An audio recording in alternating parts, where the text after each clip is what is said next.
Hi everyone, it's A Ticket to Christ. Thank you for tuning in. Wanting to bring to mind the fear of the Lord and just the importance of fearing the Lord. And so we are doing a series on that. Proverbs 15 verse 27 is the scripture for today. It says, "The fear of the Lord is a fountain of life, to depart from the snares of death."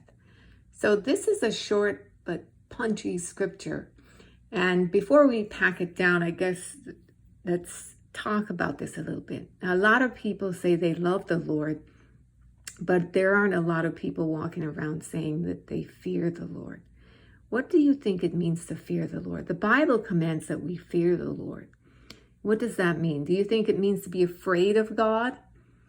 I don't think it means to be afraid of God like a person would be afraid of something, because if you're like scared, scared of something, you're scared of something, you're not going to be able to get close. The fear of the Lord, I think it goes into something more in a spiritual level of awe, wonder, admiration, respect, esteem, that you are, you reverence.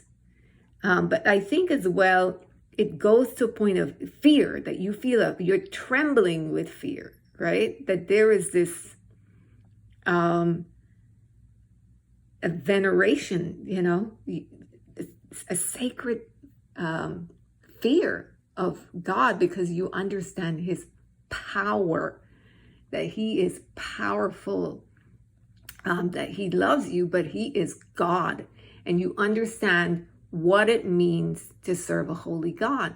The fear of the Lord brings humility. It brings respect. And this scripture talks about that it is a fountain of life, to depart from the snares of death. Because if you fear God, you're going to obey God.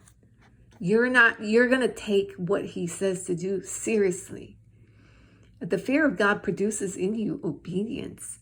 It produces in you a holy lifestyle. You are conscious of what you say and what you do. You take care to look at your life, examine your life, give thought to your ways, and to make sure that your life doesn't have anything in it that is offensive to the Lord or goes against his will, because you have that reverence of fear. People who don't have a fear of God have a casual Christianity, that they can curse if they feel angry and they need to in the moment, or they'll people please and fall into patterns of behavior like the world, because they don't fear God. But when you fear God, you walk in the will of God, because you are aware of his presence all the time. When you fear God, you don't harbor sin in your heart and in your life. You don't harbor offense. You try your best to protect your heart when you're around people who don't like you, and so cause you to, be tempted with, whatever, with being bitter or unforgiving. You guard your heart out of fear of God, out of reverence for him, because you know that he sees you and that he is a father who is able. Fear of God will stop you from going certain places, doing certain things.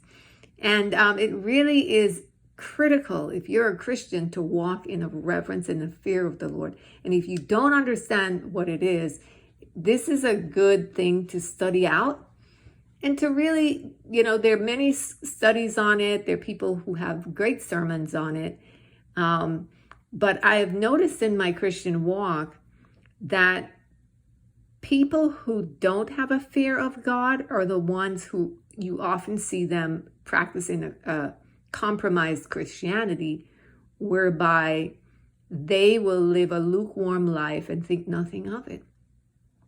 But if you've developed a fear of the Lord, you won't be able to live that way, because you know he's watching, and you have too much of a respect and a reverence for who he is to disregard his commands. A person who doesn't fear something, if you don't fear something, you don't care. It's sort of like if you have a boss and you're not afraid of the boss because the boss, you don't have any respect for that boss or manager, and that boss or manager says something, people will shrug the person off and not even do it because they don't respect that person. And a lot of people treat God that way, God says to do something, they're not taking it seriously. But God is God, and he is to be feared. Jesus commands it. He says that we need to fear God because God has the power to throw us into hell. Don't fear man, Jesus said, because man can't do anything to you, but fear God. And throughout the scriptures, there are tons of scriptures that talk about having a fear of God. And so I'll drop this scripture and others in the bottom so that you can take a look at those.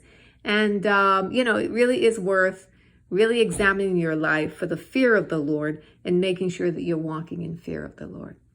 That's it from me, beloved. I hope this blessed you in some small way. Have a great day. Bye-bye.